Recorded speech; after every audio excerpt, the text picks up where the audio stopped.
John McDonald was off duty in his unmarked police cruiser when police say he was speeding and didn't stop at a stop sign, crashing into a car traveling on Route 188. But today we get to see this important moments before the crash. Surveillance video from inside the Black Hog Brewing Company in Oxford, where police say McDonald had been celebrating at a fellow trooper's retirement party. Police cited this video as key evidence in McDonald's arrest warrant. State officials say McDonald left the hospital on his own before he could be breathalyzed. From what investigators saw in this video, they wrote in their arrest warrant that it appears McDonald consumed at least 8 alcoholic drinks between 2:19 and 5:13 p.m. In the report, investigators say he's later seen ordering 5 more drinks, but it's unclear what was done with them since he takes them outside. And it's just before 7 p.m. when McDonald almost walks into a table before exiting. The state released the video to NBC Connecticut through a Freedom of Information request now that McDonald has been convicted.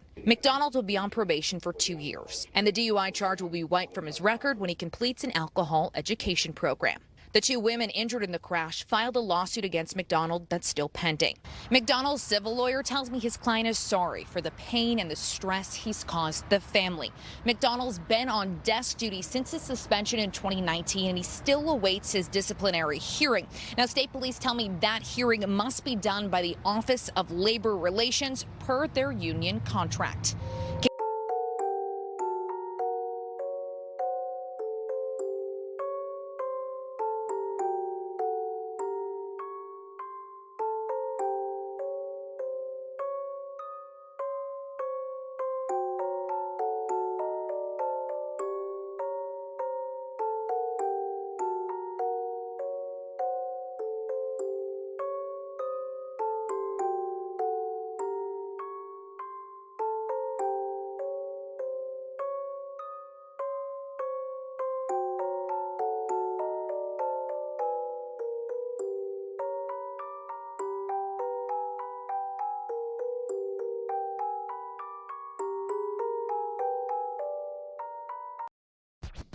What's up, everybody? It's your boy Danny from the Constitution State here today. I hope everybody's having a good day. This video is a few years old, but this seems to highlight what keeps happening in Connecticut over and over and over. And they pretty much get away with it every time, while somehow getting all the charges dismissed and either keeping their job or making more than most people make not having a job. This is John McDonald. He worked for the Connecticut State Police out of Troop A in Simsbury. He worked in the Western District Major Crimes Unit. Ultimately, it was his own stupidity that brought himself down and got him fired. This is the story of John McDonald and how he bombed his career and yet still somehow makes a ton of money after he resigned and was decertified. And after doing all that, his yearly pension is still a lot more than most people make. Imagine you're out driving with your daughter. It's just like any other day, and out of nowhere, you're T-boned by a car doing 71 miles per hour. You're hit so hard, both cars end up off the road in the woods. And then look at the way the Connecticut State Police handled this. It was pathetic, from the body cams being manipulated and played with the whole time, to inconsistent narratives and stories being handed out, and then to still allow this fool to work. He didn't get his police powers stripped for almost 2 months. And then when they were stripped, they still gave him administrative duties where he was allowed to work and get overtime and still make crazy money. To the way the officer downplayed the injuries, or was attempting to, and which is, I find, comical, because anytime anything happens to one of these fools, look at how they act. So it's quite funny to see them talk about anybody else's injuries. When this happened in 2019, this was the 3rd crash in recent years where officers crashed leaving a police function. This is now a pattern of police just doing whatever they want. It's a pattern of showing that they go to their own functions in police vehicles and leave and crash. And it was ultimately looking like this guy was going to be able to keep his job with his 6-month suspended sentence and his 2 years of probation. They were going to allow him to keep his job. He only lost his job because he was dumb enough to put a complaint in on somebody else for something, which got him looked into, which brought him down. And when that investigation started, he resigned. That was the footage from the bar. This is the footage from the accident scene. So this happened September 25th, 2019 at 7:30 p.m. And get this, he was at a party, a retirement party for another officer, at Black Hog's Brewery in Oxford. And the accident takes place not even 3/4 of a mile up the road in Southbury.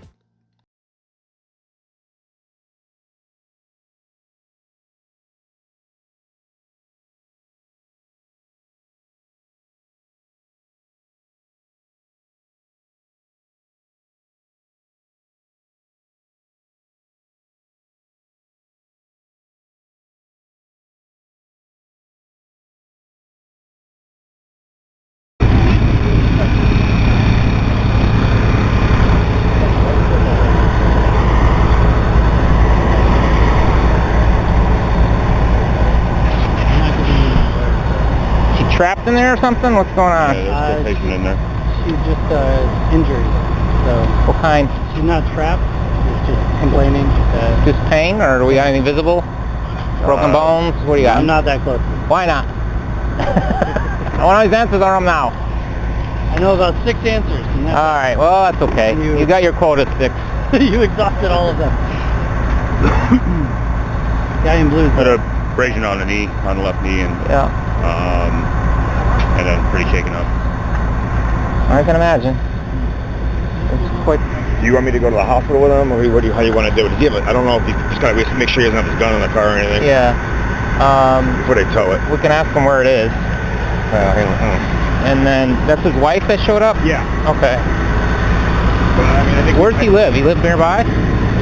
No, I don't think so. Did he say anything about what happened? I should probably go talk to him, huh? Well done.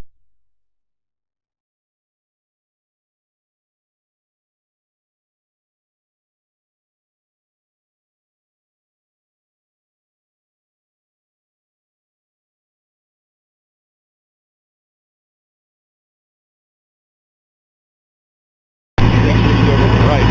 Yeah, You know, there's going to be a lot of eyes later on. I know. I gotta start running this. Right. So, alright, well, I You guess want me I'll talk to him. you want me to come in early? You go home, go shower, and suit up? Yeah, someone probably should come to go with him to the hospital, right? I wouldn't send anybody in the ambulance with him. Yeah, but follow. Well, I would follow, or just have him meet. Who's on path 4 or 5? I got Keenan here, from 6, and nobody else. So I just have, so Keen's not doing anything, right? yeah, So I just have him follow the ambulance. all right, I'll call you when, to go home to change, but all right. maybe I got a shower real quick. So just so I'm doing this right, just take it like a 10, and That then was a 10, and then you punch another number for an OSHA. yeah, I did that. You have 2 numbers. Yeah, but I'm worried about the 1-3. Yeah, I mean, it is what it is. It is what it is. All right, I mean, you got, is that him? it was a second ambulance. All right. If there's not, no, it's not. All right. You going to Waterbury? All right.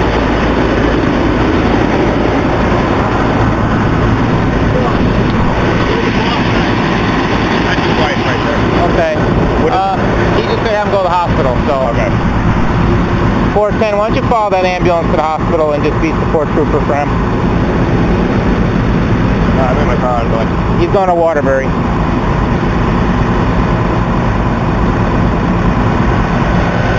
Jeff, just take it as a normal, do what you gotta do. All right. You know, I mean, nothing to, it is what it is. Yeah. Nothing, you know. But I told the father, I told him make sure they go to the hospital.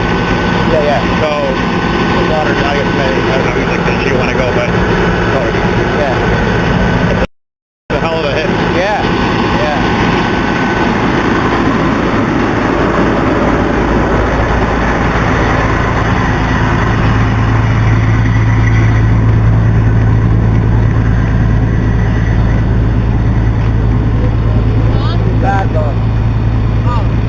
Do you remember what happened? Yeah, we were driving down this way. Yeah. My mom said something about a car not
Are you on or? 503, yeah, I'm recording, but the mic is off. Okay.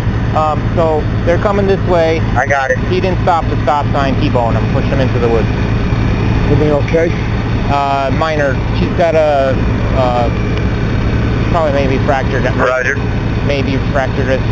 And she's, I don't know what to do with her. They're all conscious and alert, so. Okay. Just minor. They're just making a big production out of this. No, I know.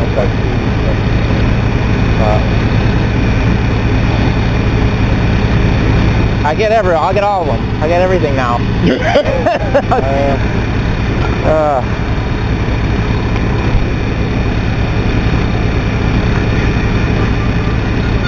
Troops asking me dumb questions. I'm not talking to Todd Fett again. I don't care. Troop B Master Sergeant. No, I understand that. Is he the union rep? Who's the union rep? Come in, you need my number? I don't know. He might be. Yeah, He can text me. I think he is. So that's what that's going to be about. See what he wants. Just text him when you're on the scene. What do you need? I'm busy right now. What do you need?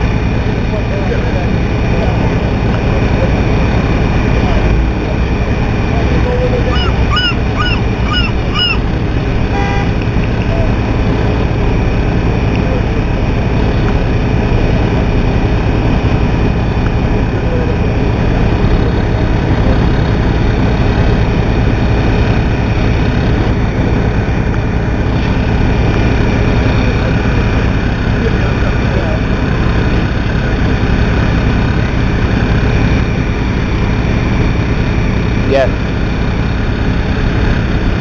Nobody is. Minor injuries. Minor injuries. He's walking. He's just going for evaluation. That's it. That's all I know. Yep. Yep.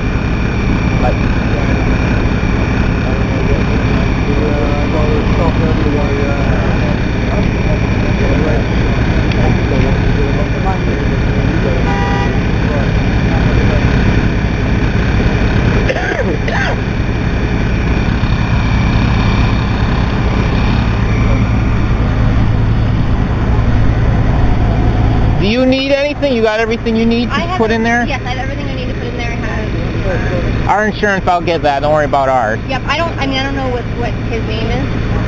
John McDonald. Thank you. But other than that, I'll give this to you and I'll make sure everything's in there. Okay. Yep. You'll keep the same case number, right? Huh? Keep the same. Yeah, it's gonna be all the same number.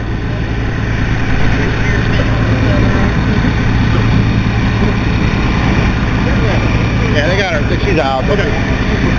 Yeah, no worries to bring her What up. would On her? Yeah. It's hard to say. I haven't really gotten into her yet because so many people around. Yeah. Says complained of some belly pains and chest pain. So I can't really tell until I check her out She a had little a bit more. seatbelt on, so that would I didn't even explain get that far Okay. yet. All right. I went. My priority was is she awake and breathing? Yep. Once I knew that, then we'll check the rest when they get her out. All right.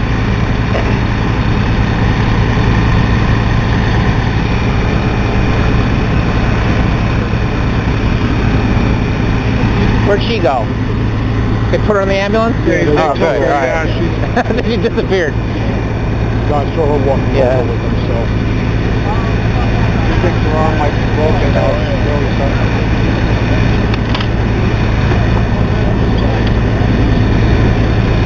Roll it down there? No, leave it here. You're not gonna roll this over that.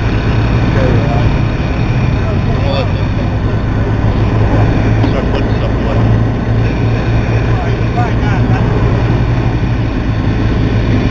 Did she live close? Her and the daughter are gonna go to St. Mary's. Okay. The other guy went to Waterbury. Yep.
On this side? Yeah.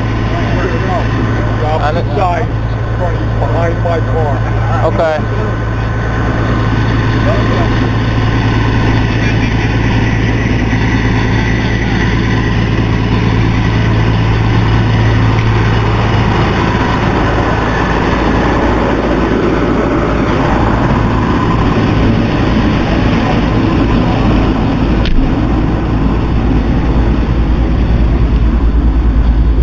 How's it going? It's been better.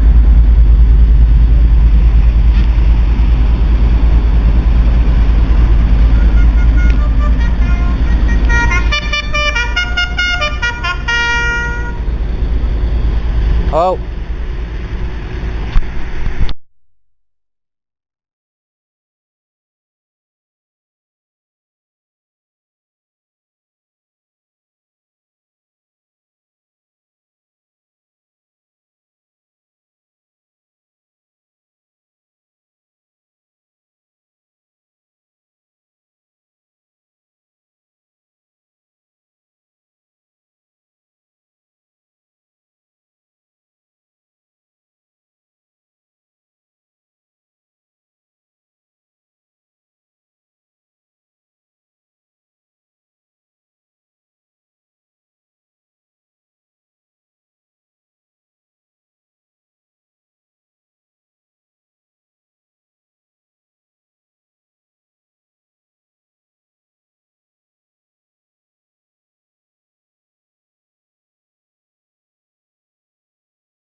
Huh? You need anything before I take off? No. Alright, I'm getting out of here.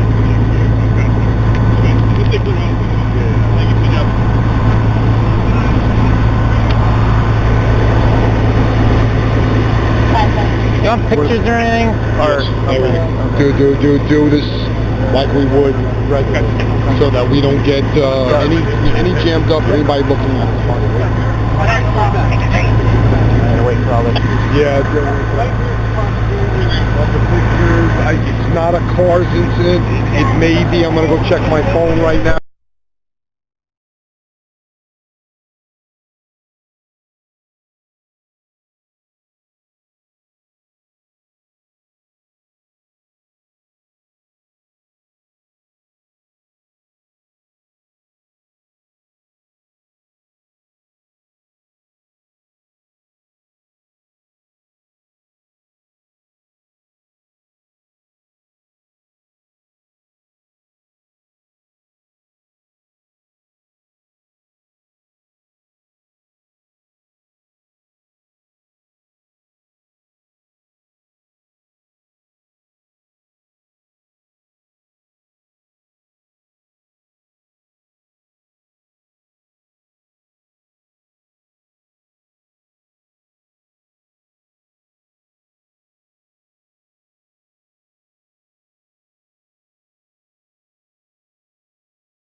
This is the report from that night. These 3 pages, you can stop and read it if you want to. And what does everybody think about that? Do you guys think this was handled appropriately? Do you think the actions taken afterwards were appropriate? Letting him keep his police powers for 2 months, even though they suspended him immediately. They did not take his police powers for 2 months. Then when they did, they gave him administrative duty, and they blamed it on collective bargaining agreements. And this is what the unions and the politicians and the government puts in place to protect these losers. This guy should have been fired immediately. And instead he got to stay on the force for 2 years, not just working, but getting overtime, crazy overtime, they said. They said one of those years he almost made the most he ever made. Real punishment, right, guys? Imagine anybody else taking a company vehicle to go out to party and then leaving the party and crashing immediately. Do you think you'd still have a job working for a private company? I don't. Yet you work for the government gang and they have all these things in place to protect these fools. Hitting a mother and a child, that's almost the worst things you could hit. And then the other officers on scene just downplay it. Oh, they're just putting a show on. This is a big production, blah, blah, blah. You think they knew that guy was a cop? I doubt it. You think they were doing extra stuff just to make it look worse? I doubt it. This fool wearing the body camera is manager Sean Pronowski, I don't know, Prusinowski. At first he said he wasn't wearing his body camera because it was low on battery. Then he realized it was a cop, so he got it and put it on. Which was kind of pointless because he muted it half the times. And they act like these fools have to mute him on the scene. They should leave him running all the time because they can always redact this information later. There's no reason they have a mute button. Because here it definitely seems like he's tampering with evidence. Some of the reports I read said he specifically stayed away from the guy so he wouldn't be on camera. Then the police claimed he wasn't even there when the cop got there, which he was. He talks about it. He talks about going to talk to him, and he's in the ambulance. But they claim they couldn't give him a breathalyzer on scene because he wanted to go to the hospital. And instead of having a cop in the ambulance like they would for anybody else, they tailed the ambulance. And the cops claim that there was no uniform officers there when the cop just decided to leave. But the hospital disputes that and said there was multiple officers there when he left. So who do you believe? I would believe the hospital over the guys tampering with evidence and creating a false narrative. I couldn't find any information on the second thing that they were investigating him for, the thing that he actually quit for, but they said it took place months after he took the probation. They said he put a complaint in on another officer for something to do with a time management system in the computer. They said the complaint was unfounded, but it led to them looking into him. And I would bet there was crimes there, but instead of charging him like the criminal he is, they just end up saying, no, we're going to look into it and let him quit. This guy's getting $70-something thousand a year in disability pension that we're paying for, right? That guy's really punished. Now he gets to sit home, not work, and collect more than a lot of people make in a year actually working. There was a problem in Connecticut with police driving drunk. Earlier this year, 4 officers in one weekend. A few years ago, we had the 4 officers from New Haven who went to Vegas and crashed wasted, and one of them died. They're out here hurting innocent people left and right. Yet they claim to be held to some sort of higher standard, right?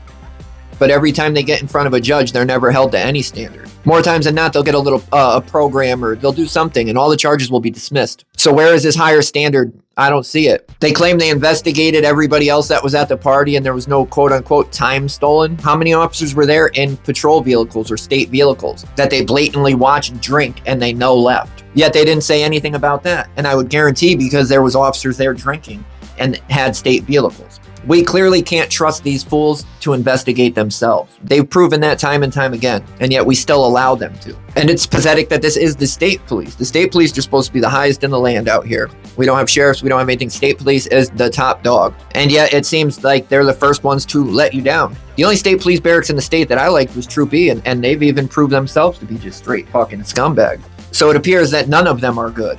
Did you hear how this fool was more worried about if she was wearing a seatbelt or not? Because he was then going to use that. He was going to ticket her, and then he was going to say that's why her injuries are so bad.